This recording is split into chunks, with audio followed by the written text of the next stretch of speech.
আসসালামু আলাইকুম, সবাইকে শুভ সন্ধ্যা। সবাই কেমন আছেন? তো আজকে রান্নার ভিডিওটা আপনাদের সাথে শেয়ার করতেছি। এই যে দেখেন, আমার দুই ভাবি সুন্দরভাবে রান্না করতেছে লার্কি চুলার মধ্যে।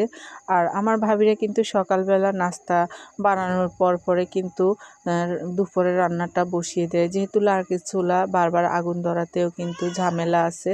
তো দেখেন দুই ভাবি এখানে কিন্তু সুন্দরভাবে দুইটা চুলার মধ্যে রান্না করতেছে। মেজো ভাবি সবজি, তারপর হচ্ছে তেলাপিয়া মাছ ভুনা করতেছে। তো এখানে দেখেন মেজো ভাবি করলাও ভাজি করছে। তো এখানে মাছটা বসিয়ে দিচ্ছে ভাবি, একে একে সবগুলা মশলা দিয়ে দিল। এখন মশলাগুলো সুন্দরভাবে কষিয়ে নিচ্ছে, আর এখন কষিয়ে নিয়ে তারপরে মাছটা দিয়ে দিবে।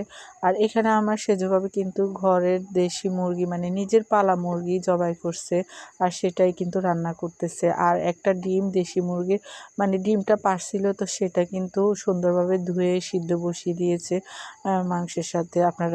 আমরা কিন্তু এভাবে সুন্দরভাবে ডিম ধুয়ে টুয়ে কিন্তু ভাত অথবা মাংসের সাথে সিদ্ধ দিই, যদি একটা বা দুটা ডিম হয়। আর যদি বেশি ডিম হয় সেটা আলাদাভাবে আমরা সিদ্ধ করে নিই পানি দিয়ে। তো এখানে দেখেন মাছগুলো সুন্দরভাবে ঝোলগুলা কষিয়ে নিছে। এখন কিন্তু মাছটা দিয়ে দিবে ভাবি। তো মাছ দিয়ে দেওয়ার পর কিন্তু বেশিক্ষণ সময় লাগবে না, যেহেতু মাছগুলা আগে থেকে ভাবি ভেজে নিয়েছে। তো তেলাপিয়া মাছ কিন্তু এইভাবে ভুনা করলে অনেক মজা লাগে। এটাকে আমরা দো পেঁয়াজিও বলতে পারি। আর কিন্তু ভাবি আজকে আরও দুইটা রেসিপি করছে। সেটা হচ্ছে ভাবি সবজি রান্না করছে, আর হচ্ছে গিয়ে করলা ভাজি করছে, আর হচ্ছে মাছ বোনা। আর ওইদিকে কিন্তু আমার সেজোভাবে রান্না করতেছে দেশি মুরগি, তাছাড়া কচুর শাক ভাজি করছিল ভাবি। তো এখন আমি ওই ভিডিওটা করতে পারি নাই। এখন দেখেন আপনাদের সাথে মুরগির রান্নাটা শেয়ার করতেছি। এখন মুরগিটা সুন্দরভাবে নেড়ে ছেড়ে দিচ্ছে।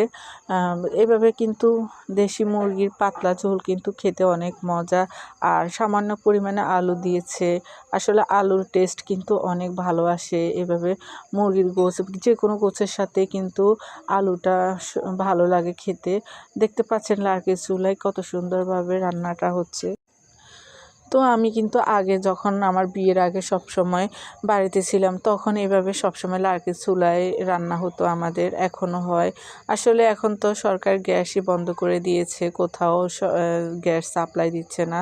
তো গ্রামের বাড়িতে এক সুবিধা হচ্ছে কি, লার্কি চুলায় রান্না করা যায়। আর তো শহরে তো সিলিন্ডারে রান্না করতে হয়। আমি সবসময় বাসায় নিজে যে রান্নাটা করি সেটা সিলিন্ডারে করি। তো এখন কিন্তু আমি এই যে বাড়িতে আসার পর লার্কি চুলার